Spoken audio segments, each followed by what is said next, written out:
This is Business Talk, your business, your success. Sponsored by Action Coach Columbus. The opinions expressed are those of the participants and may not be the views of the staff, advertisers, and owners of the station. Advice given is not intended to replace that of your business advisor. Now, let's get down to talking about your business, your success. This is Business Talk. Well, good afternoon, Peg. Well, good afternoon, and happy holidays to all that are listening. Yes. It's a warm holiday, but not as cold as it's been. Okay. But that's good for traveling. I was Some happy years to it's see warm. that. Yeah, Right. yeah, I was yeah, happy for that. yeah. So today, Pete and I, as your business coaches, you're giving us permission to coach you because, of course, you're listening. Yes, you are. You stay tuned because we'll know if you don't. Yes. What we want to do is we're going to go through good news like we usually do, but we have some really neat leadership. I guess, would you call it do's and Leadership don'ts? stories. Yeah, from 2018. I like that as a We've got reflection. a bunch of them. So we're going to go through some case studies and talk about leaderships, so that by the time you're done listening to the program, you're going to be a better leader because you're going to say, "Oh, that's something I will avoid." Holy cow! I can use that or right away. Or that's something I will do. Yeah, there you go. So before that, Pete, tell me a little bit about good your news. good Now news. I've got to make these brief because there's a bunch of them. But Amazon is obviously everybody knows they're putting a big headquarters in New York and one in Virginia. Right? Correct. But they're also building something in Nashville with 5,000 people. It's a, quote, small office. But for the city of Nashville, that's a big deal. Well, and Amazon just keeps getting bigger. Good for them. Well, yeah, it's good. Right. And it's good for us, too. It is. They deliver their stuff on time, right? Right. Okay. Richard Branson, there's a picture of his Virgin Galactic plane where they're getting people up into space. Holy cow. This plane, so just and to it's describe getting down to where it might be possible for, you got to be fairly wealthy, but it could be like $150,000, not like $10 million. Now, you and I talked about this. You and I talked about this in one of our shows. And Alan, you weigh in on this, producer. If it was affordable, would you go? Now, remember, I told you that, well, why would I want to go to the moon? There's not, what are we going to do You're there? in the spacesuit. Yeah, if you rip it on a rock, you're dead. Yeah, I was talking a little bit about that. Now, I said I'd go in a second. Now I see this plane that looks sort of cool. It might not be so crazy. Would you go, Alan? In a heartbeat. You would? I would too. I'm changing my tune. Are you? I'm changing my cool. tune. Looking at this saying, okay. That could be like a 5-year goal. Okay, let's put that as goals as you're looking towards 2019 is starting our fund for the moon. We're going to go into outer space. Okay, Apple investing $1 billion in Austin, Texas. This one kind of snuck up on me. They're going to invest $1 billion to build another campus in Austin, Texas for 5,000 employees.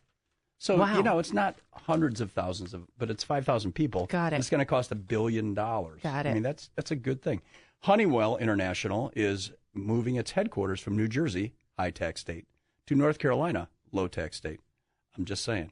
And it's a huge boon for the city of what city is this? Charlotte, North Carolina. Charlotte, North Carolina. I'll Good. be darned. Okay. Yeah, so that's a big deal.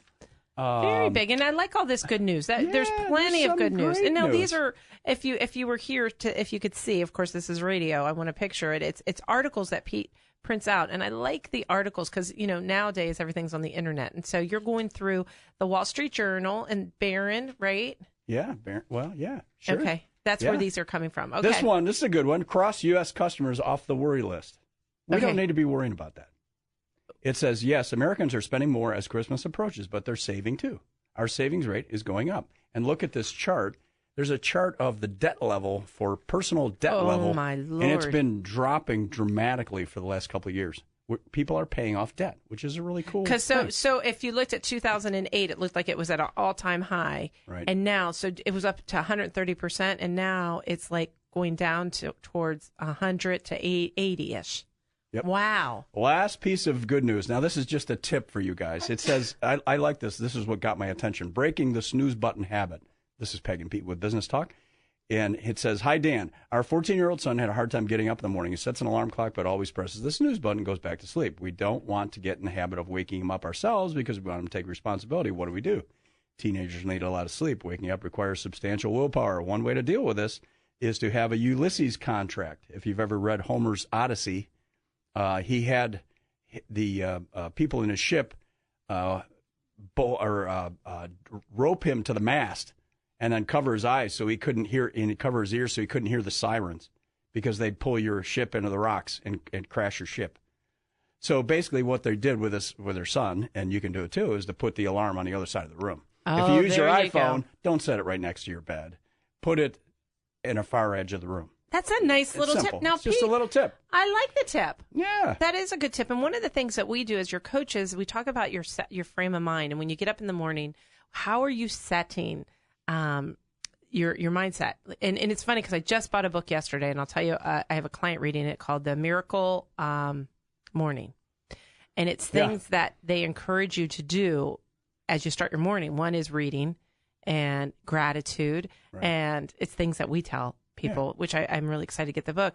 Well, one of the things that we'd like you to do is, if you do want to hit the snooze, you hit the snooze, but you don't go back to sleep. Right. You take a moment of gratitude of all the things that are going great in your life. That's a great thing. Yeah. Exactly. So that could be a 2019. I'm looking at you, Alan. Right. A 2019 goal, and to just get your frame is your mindset right. Yep. That's good. Is there any other good news? I see a couple other pieces. There's plenty, but I think we're good. Okay, we're good. We're gonna move on. So we're gonna talk about leadership today. Why is this so important, Peg? Well, and here's just some background. Pete and I have been coaches now for 13 years, and we have Michelle as part of our firm, which we're so blessed to have her. Michelle's one of the top coaches in the world as an employee coach. I mean, just so proud of her and what she is able to accomplish. But what we deal with every day, we have how many? I mean, we have about 30, let's say overall clients. 50. We have about 50 companies. Right. And in those companies, we coach a lot of different individuals. So we're dealing with leadership and often. So we thought, well, boy, if you're going to listen to us, right, Pete, we want to tell you some stories of what has gone really well and some of the things that you want to avoid, right? We're going to tell little case study stories. Yeah, exactly. And these are actual things that happened to us this year. In 2018. That's right. So, and keep in mind also, if you're driving and you're listening to this, we do put all of our radio shows on our website at actioncoachcolumbus.com. Right. You can click on either 98.9 or it says radio shows, and you can see them all by category. And this one will be Lessons of Leadership in 2018. Right. Does that make sense to you? Okay. It makes perfect sense to me. It does. And for all you listeners out there. I hope it does. And all the ships at sea. Okay, so Pete, let's get started on some of our lessons learned. One of the things, and I'll tell you this one. This is a relatively small business, and it's an office setting and a professional setting. And we've got a highly trained individual who owns the company, and we've got a whole support staff, right? And when we first engaged with them a few months ago, the person who was in charge of the outer office came to the business owner and myself and said, look, I don't want to be the leader anymore. Oh, gotcha. I want out of this. Yes. And we asked her a bunch of questions, and she opened up, we thought anyway, but we didn't really get the entire story from her. But she was a great employee. And we said, fine, we understand. And then we posted an ad to look for a new leader. Right. Because the office had grown.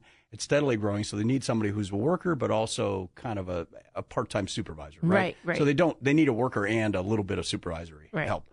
So we found a person, we thought, great person, brought her in, and within a couple weeks we found out that, this wasn't working too well. It was a bit of a culture clash. Right.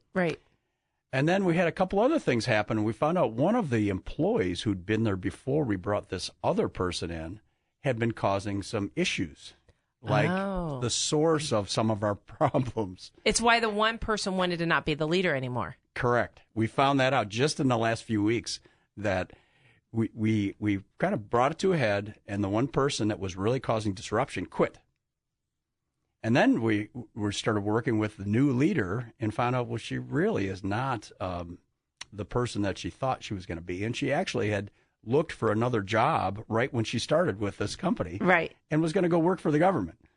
So we let her go.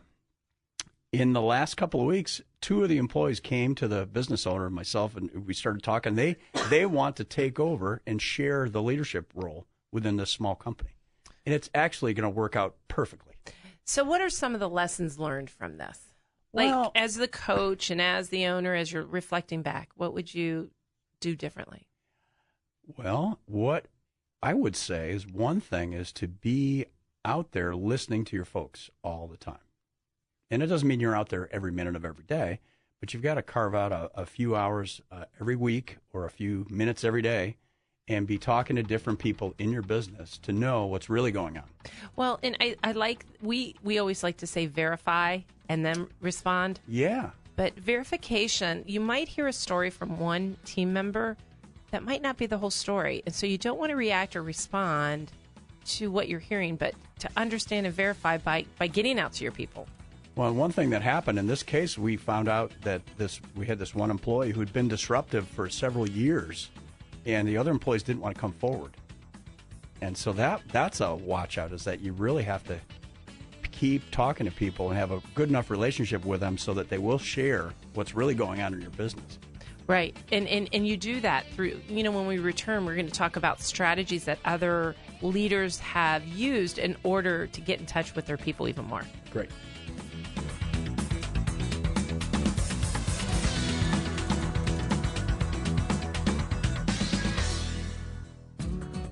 To learn more about today's topic, call 614-306-7922. Now, back to more Business Talk.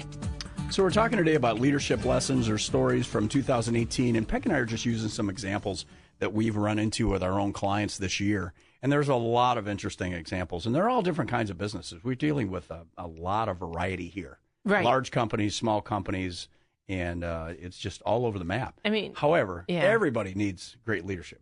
Right. And what's interesting is how often, and I'm raising my hand here to this question, have you become a leader and you've had no training? Like, oh my goodness, I'd say 80% of the people out there. And I think I think it could even be more. Maybe it's 90%. Yeah, it could even be 90%. We don't have that stat. That's us guessing. Yeah. But so, challenging as a leader, challenging your team members to learn and grow. That's what we're constantly, when we're in there talking to you, we're constantly talking about what you're doing in order to get there. And so right before the break, Pete was talking about an individual and getting in touch with your people. And one of the things that we are working with our clients on, I guess strategy is a better word than thing, is doing a survey of your team. Sure. And so it's the start of a new year. Mm-hmm. Create a survey, and you can do this on SurveyMonkey. There's different ways you can do it. You could have Pete and I come in. Right, Pete and I do actually, you could just hire us just to come in and do an assessment of what's going on in your culture with your team. And it can be the entire company culture, and it can also be feedback for an individual leader. Correct.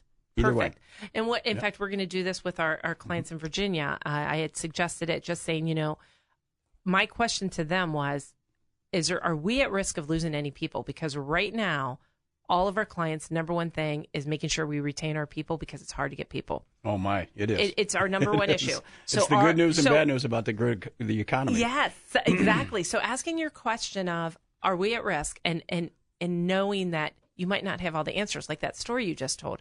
So what we're going to do is we're going to do a team survey that's going to be anonymous to give us. So that's one strategy. And I don't think that that's the only thing you should do. Yep. Because I liked what you said. I have another client, Pete, that you and I work with.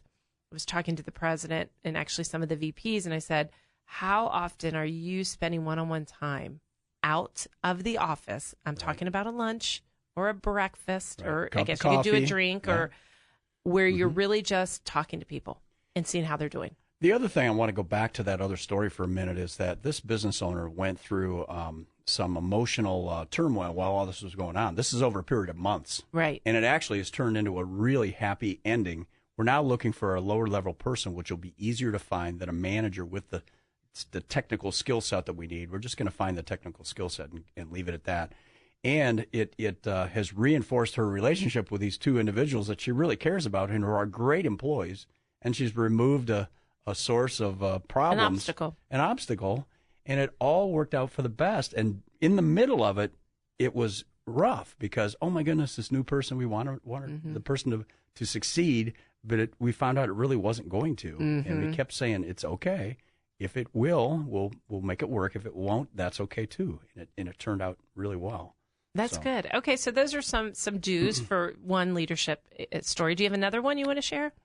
Well, I do. Yeah. So one of our companies is a construction-based company, and as a lot of our companies are, they're extremely busy. They've grown 30% in the last couple of years. I want to stop you right there. I had a client call me today, last week. Well, this is two different clients calling, and they were concerned about growing at 25 to 30%. They're fearful. Fearful. I see. Fearful of it.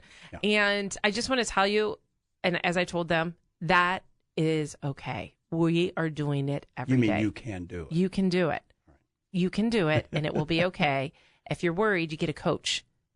So you bring in a coach to make sure you do it right. Yes. And that's what you could call Pete or I at 614-306-7922. And we come in and meet with you, and we'll help you through this. And you absolutely will grow even more when you bring in a coach. Now, this particular business owner, this person has very high standards for execution, so quality is very high.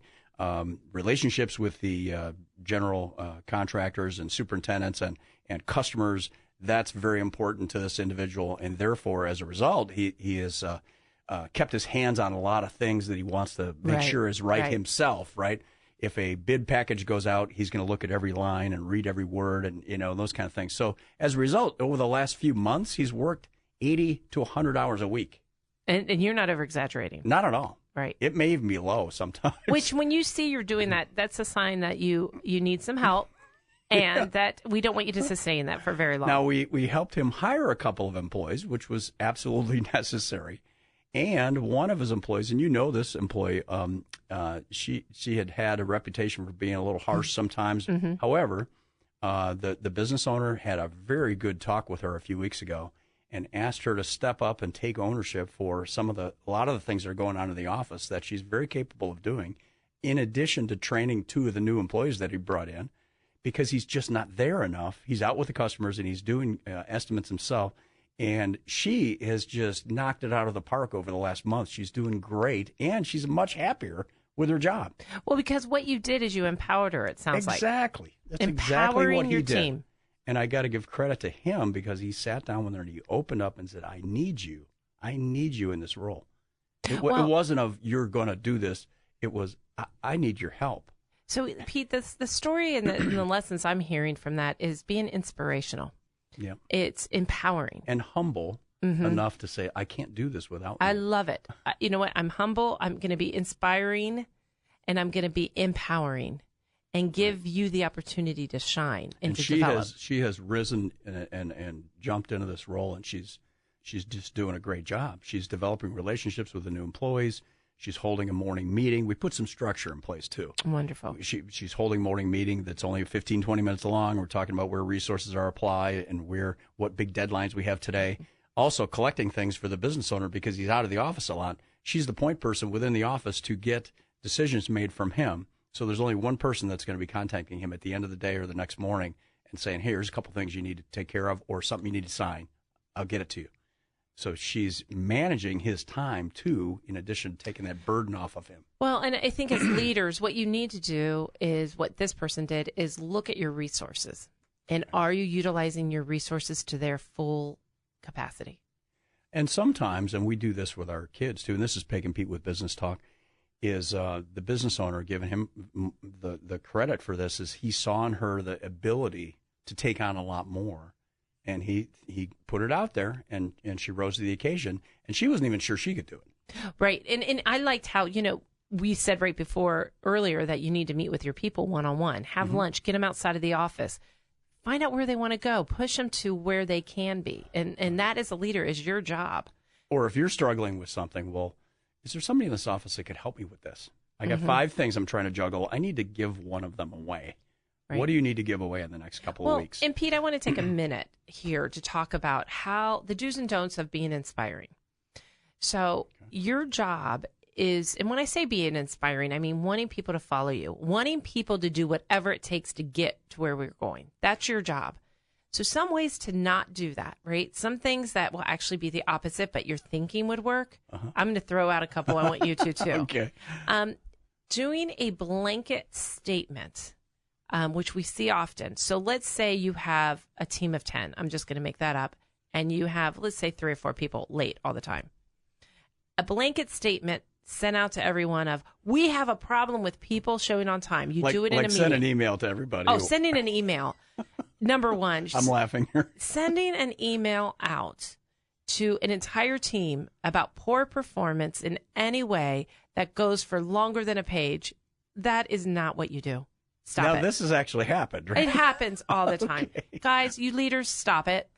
You are not allowed to send So you've got out. a team, and you've got a couple people that aren't following some standard rule, whatever performance expectation, and you yell at everybody. Well, is what you're saying, right? And then let me even just take it a step further. Either verbally or in a written form. Or in written form. Okay. That's number one. Number two is what we see is even if, let's say, the entire team is not achieving things, and I'm going to go back to Urban Meyer and his book Above the Line. Yeah, excellent book. Excellent book. And we talk about if everybody in your team is not performing, the first person you want to look at is yourself. Oh, that's a great thing. Who hired them? Who's training them? Who's inspiring them? Who's meeting with them one-on-one? How are you getting the message across? So you're going to blame. You're fairly passionate about this topic. I am. I'm like, what? How is it that we would yell at every single person? And then the other thing is, if we are having a performance-based issue, we don't come at it like you're not doing your job, and you know what you do is you ask a great question. Ask some questions. Say, Exactly. hey guys, let's get together. What's going on here? We're having some challenges. I want to hear from you what we can do and how I can serve as a servant leader you better.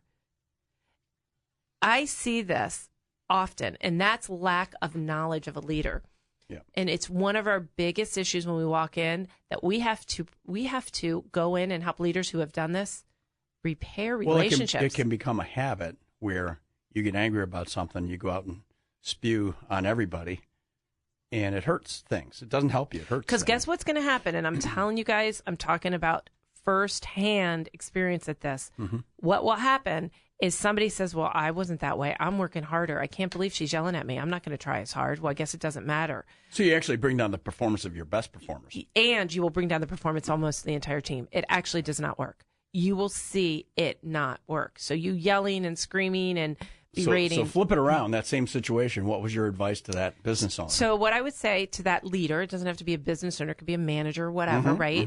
Mm-hmm. Number one is you want to get at the crux of it and understand what is happening. What's driving this? Look at yourself first.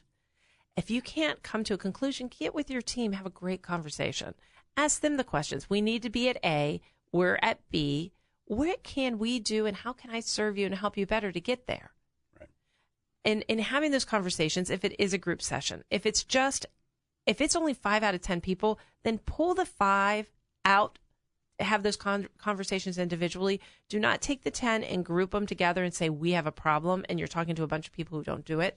That can be very frustrating and demoralizing. Demoralizing to the team. Right. So to be a great leader, you really need to read and inspire. And that's how you do it. You read what's happening. You inspire what's going on. You remove the obstacles, like your one case study. Right. Remove those. So that's a negative lesson. I mean, that's something you want to avoid. Right. And what it means is if you've got a problem with somebody not following a rule or a standard performance expectation, go talk to that person. Yes. And I know it might be easier for you to say, well, Peg and Pete, I don't have time and I got to write an email. I have too many people. And if I could just say it all at one time. Well, you know what we're going to tell you is take the time to sit down and talk. That's your job. And yes, you've got a group of individuals working for you, not an average number of people. You've got to look at everybody as an individual. You have to. You have no choice.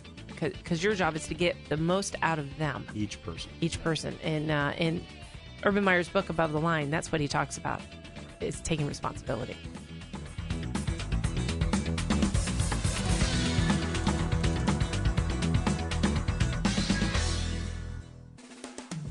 Could your business use some help? Call 614-306-7922 to schedule your coaching session. 614-306-7922. Now, here's more business talk. So we're talking today about leadership lessons or stories from 2018, and we've got a bunch of examples here. And one of the things we do is, and we've mentioned this a lot of times, we do a lot of reading, a lot of learning ourselves, go to conferences and things. What is your favorite leadership book? Oh, that's a good question. I like some of the basic ones. 5 Levels of Leadership by John Maxwell. Is book. One of our first foundational books. He also has an assessment you can take in it that shows where you are and what you need to work on. We coach with that. That's one of my favorite. What would one of yours favorites be? That's probably the one I was going to say, but I think there are a lot of books out there. All we challenge you, because it's the end of a year, right? Mm-hmm. We got a new year coming up. Is we'd love to have everybody that's listening to at least read one book a quarter. That's not overwhelming anybody, just $1 a quarter. And if you would like a book list, we Yes. do have a recommended reading book list. If you want to email us, or you know what, just go to our website, actioncoachcolumbus.com, and there's a way you can hit, contact me if you're driving and you just remember Action Coach Columbus, or you can call Pete at 614-306-7922, and we'll get you a book list. Yes. So, and it's by category, so there's all kinds of categories, but one of them is leadership. Well, there are a lot of good resources out there. And when you ask about what book, Pete, one thing we want to do is say, okay, what is it, the area that you want to improve upon? Right. And then decide what category of a book should I read based on that. So we have some people who have trouble building relationships. Sure. It could be, so then we want to read maybe People Smart in Business, which is a great book. And you wouldn't label it as a leadership book, but it is, because it talks about adapting your profile. Well, to be a great leader, it's great if you can build relationships with people. You really do need to do that. So. That is important. Yep. That is important. I did get a little passionate about the last Holy topic. cow, you did. Did I? Could you tell? Oh, yeah. Well, it's something that upsets me because I see the impact of those mistakes on the organization. You know why it upsets you, Peg? Why is it? Because you like to protect people that are being beaten on. Yeah. You don't want to see somebody get roughed up. No, and they right? think that's you. And I like results. You're not going to allow that. You're right. I don't like people getting roughed up. You're protecting people, and I want results. Yeah. And you think you're getting results with that, and you're actually hurting yourself. You're hurting yourself, and it's upsetting me. Well, think about it. It's just a math problem. If you get mad at 3 of your 10 people, and you get 7 of your 10 people upset because you yelled, you're going to lose. Right. Right. Okay. Do we have another story? Oh yeah, we got lots of stories. So.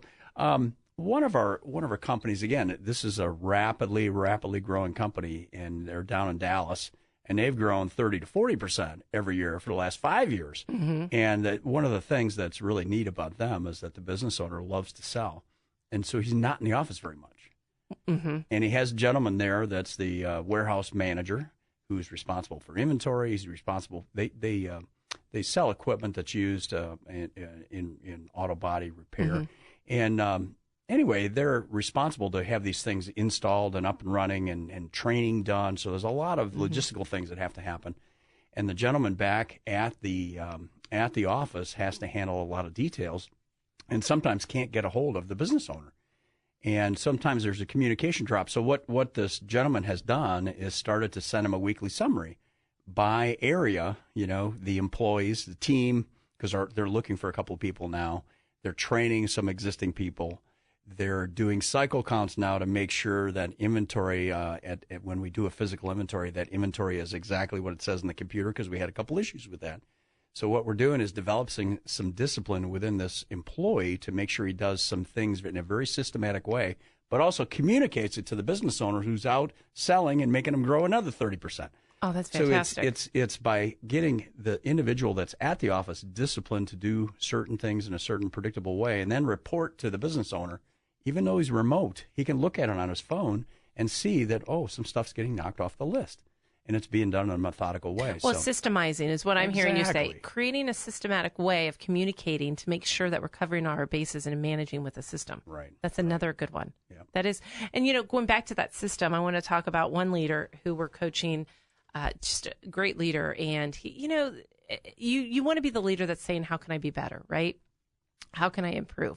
One thing is you've got to protect your people from stuff that's flowing down. Number one, you don't whatever. Like if the boss is that your boss is irrational and maybe not appropriate. Oh, right. You don't want to have that flow down, right? Yeah. That's one thing. Yeah. Another thing, like screening out or screening out, like protecting. Mm-hmm. But another thing is I was working with Mark last week, and one of the things that was great is as he's looking into 2019, he's saying, how can I spend even more time with developing my people and giving of myself to help them? And I want everybody to think that, like, how can you help your people even more? Yeah. And so what we're going to do is systematically look at his tasks right now, right, and chart it on what is, and that's a time study kind of thing of what's important.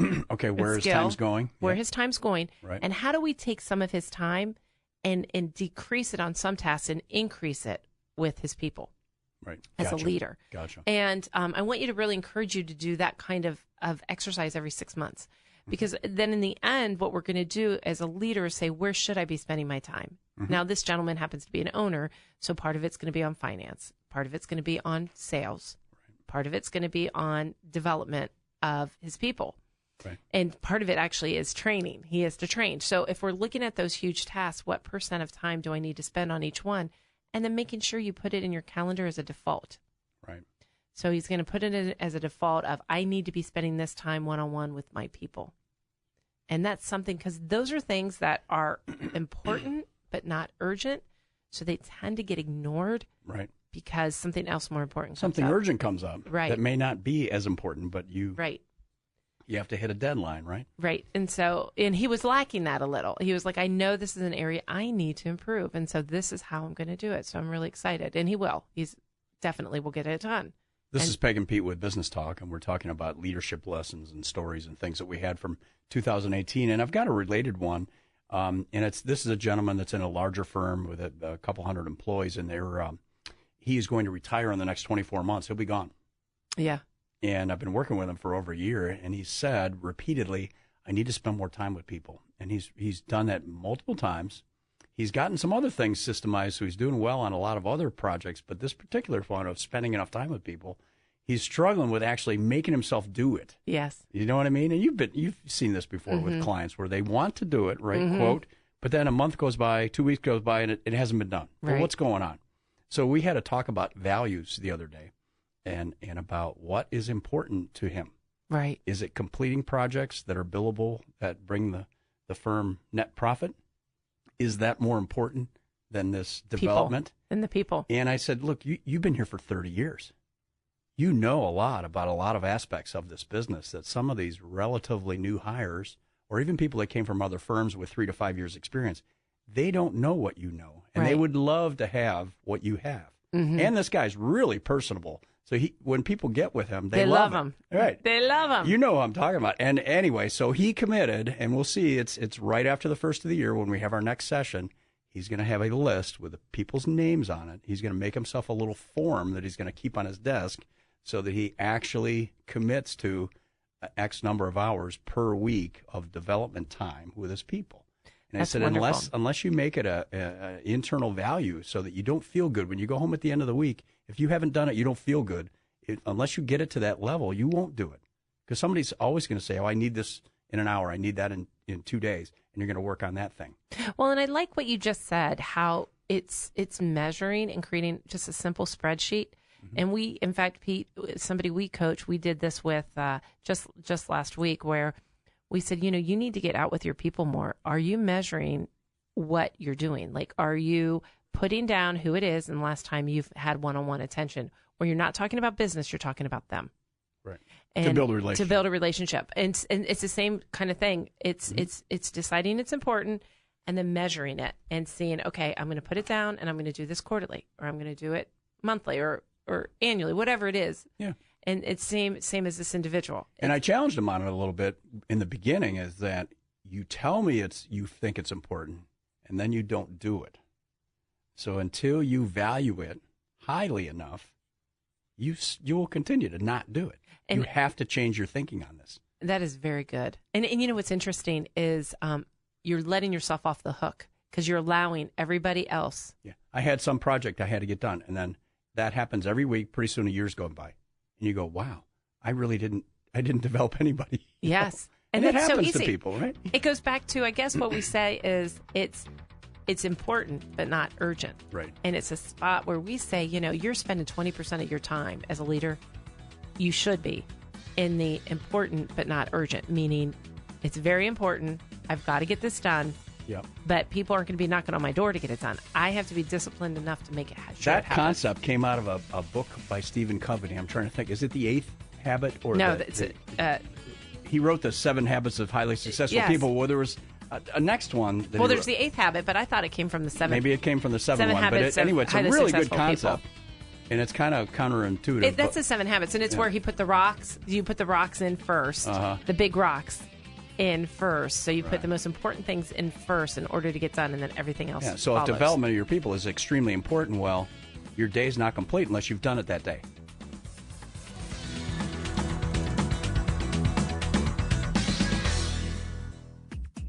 To learn more about today's topic, call 614-306-7922. Now, back to more Business Talk.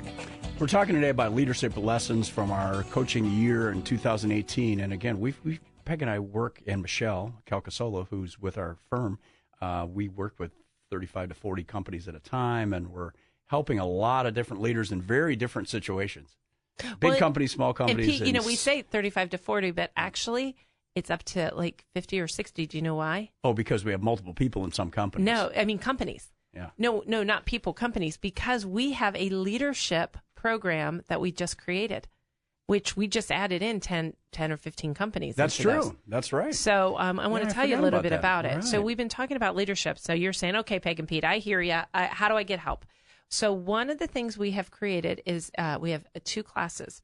One is on I think it's the third Tuesday of every month, and the other one is the second Thursday of every month. Correct.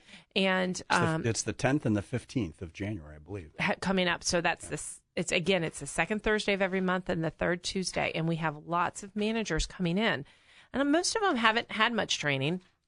And it's we're not going to make it more than 15 people because it is a 2-hour session of training and discussion every month where we talk, and then 2 weeks after that, you're going to get a call from us on an update on how you've applied it. Just to confirm this, the the first class is the second Thursday, January 10th, from 8 to 10 in the morning. The second group, and these are 2 separate groups, the third Tuesday, January 15th at 8 to 10. The same material will be presented at each class. Right, so that you can, if one month you're busy, we wanted you to have an opposite way, a way to get there. Right. And it's $500 a person per month to go into this class. Right. And we filled up pretty much once. We started a second one, and it'll be 12 months is the commitment. Right. For every month, and we're going to be going through this. And so this is we wanted to make it an affordable way to help people get some training and some help, because when your leadership is growing, I just want to tell you, poor leadership. I did a calculation because I'm all about results. Something poor, that whole that experience that I just told you about earlier in the show, email? About the email that went out, and then what happened after that and how they lost money. That one email, out of one person out of a team of, let's say, 15, that one person, $15,000 loss. Okay. One person. It matters. Training matters. You lose people if you have poor leadership. You gain people and inspiration and production with great leadership. Well, what happens, and you mentioned this a couple of times, is that we have a growing company, and, it's not just small, mid-sized companies. It happens in big corporations. You got a great performer, individual contributor. They become a leader. They become a manager. Right. What do you do to help that person succeed wildly in that new role? And a lot of times we're so darn busy that we don't have a lot of time to teach them what we've learned over the last 20 years. Right. They kind of wing it. And then you make mistakes, and you lose an employee because of a mistake. And if you can get ahead of that a little bit and give them some resources, you'll have a lot more happier employees and better results. Okay, so I have a story for you. Okay. This is a good story of what to do. So Pete and I got to go and coach a team this year in 2018, and it's a larger company all over the U.S., but I think they brought in, I'm going to say 40 of their managers, and we got to work on behavior profiling, right? DISC behavior, respect, understanding how people. Yeah. Mm-hmm. Well, one of the things that the managers did, which was really fantastic, is we talked about it and had a great discussion of what is the impact of when you hire. Who are you hiring? Okay. And one of the things that happens is if you look at your behavior profile, you tend to hire people that are like you. It's who you're comfortable with. It's who you like. Uh-huh. And I was reflecting back as, Allie, my daughter, and Lauren have played lots of sports. And right. I've seen, one of the coaches, and coaches do the same thing as these managers, is they tend to play players or grab players that are like them. And then and you're missing people. So one of the lessons that this manager and this whole team decided to do, which was just fantastic, was they said, we want to make sure that when we are interviewing and hiring, that we're not just hiring people like us. We want to hire people that would love to be in this role. Right. In other words, like if there's a DISC behavior profile. D's are drivers, I's are influencers, S's are all about pace and steady, and the C's are more analytical, a little more careful. Process. Well, if you are a C, you're going to tend to want to hire more C's. If you're a D, the same thing, an I.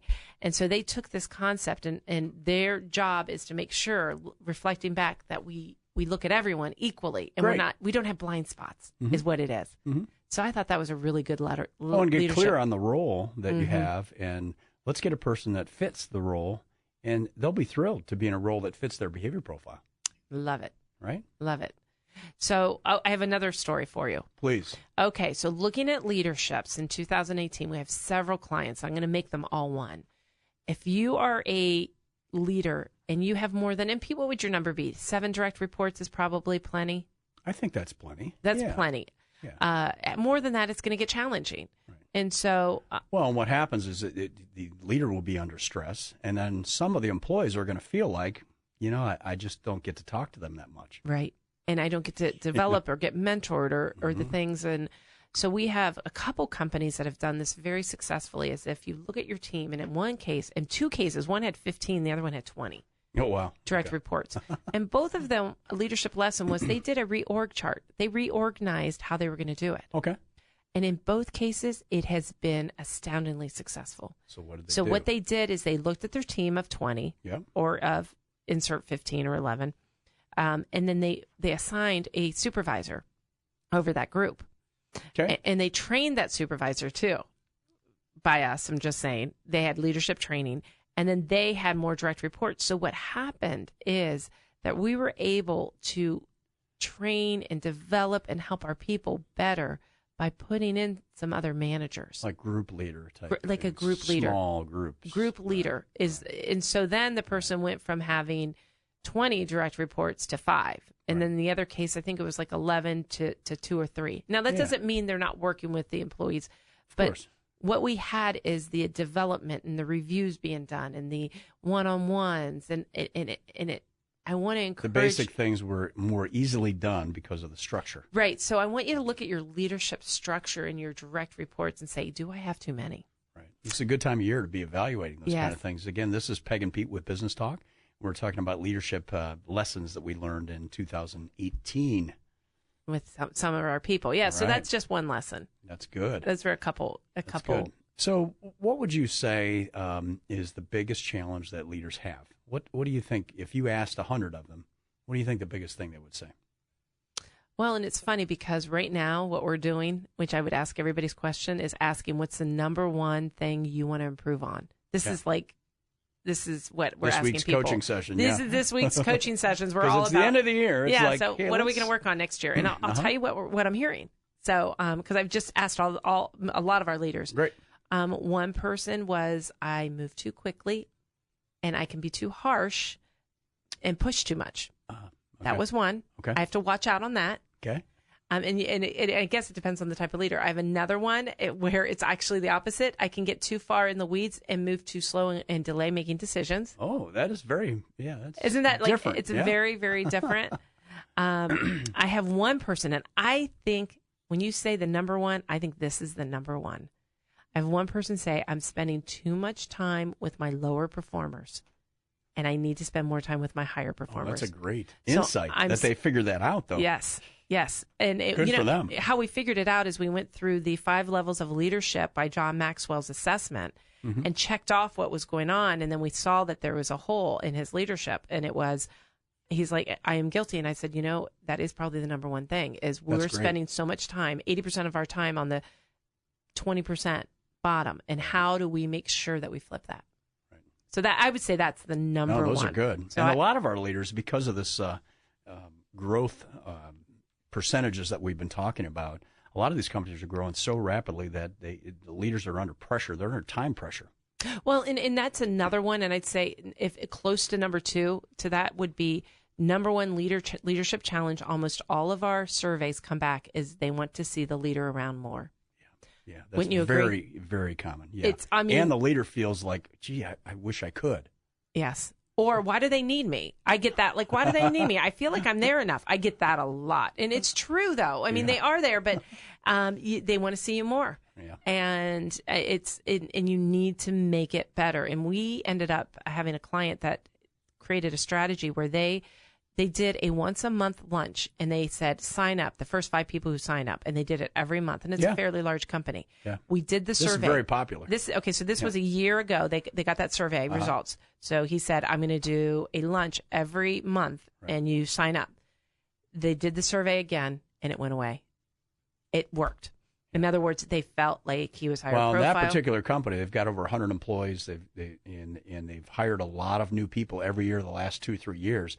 And some of the newer people just didn't know who the president was or hadn't spent any time with him. Right. So it's a great thing. It's just very positive. It's a fairly simple strategy. It's simple. Yeah. It really is. It worked. But that's another one. I bet you if you did a survey of your team, if you haven't done one in a while, it would probably come back as we'd like to see more of you. Well, some of these things come back to putting a little discipline in to grade yourself on where you're spending your time. And if you're not spending enough time with your people, to have the discipline to set up a process. And it's got to be your process that works for you, something that you'll actually follow. Right. And to be able to spur you to do it and do it in little doses, a little bit this week, a little bit next week. And over the course of a few months, you'll have gotten a lot done. It's the same thing with marketing, right? We got to do a little at a time, all the time. And consistently. And I liked what you said, little doses. Right. Because we want sustainability comes from habits that are created by small changes that impact a lot later. Well, it's like working out, right? If you work out, get a routine down, do it twice a week, do that for a few months, then maybe you add 1 time a week, but at least you're doing more than 0, and you got to do it steadily, right? Consistency, and that's a Darren Hardy book called The Compound Effect, which speaks to that, and it does work. It does work. Yeah, that is a good book. Yeah, Darren Hardy. So if you want to hear this show in its entirety, go to our website, actioncoachcolumbus.com. Click on Business Talk. That's what it's Business Talk tab. And you'll see this show as well as all our other shows by category. We want to encourage you to give these shows as homework for some of your team members and your leaders when it makes sense so that they have a development plan and a growth opportunity. And if you'd like to talk about how we could help your company with leadership, give us a call, 614-306-7922.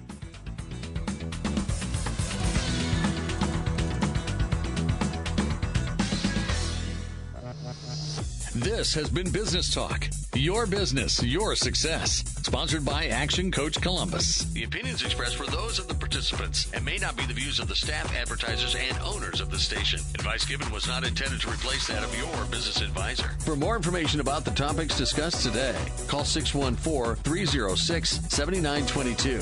614-306-7922. Tune in next week at this time for more Business Talk. Your business, your success.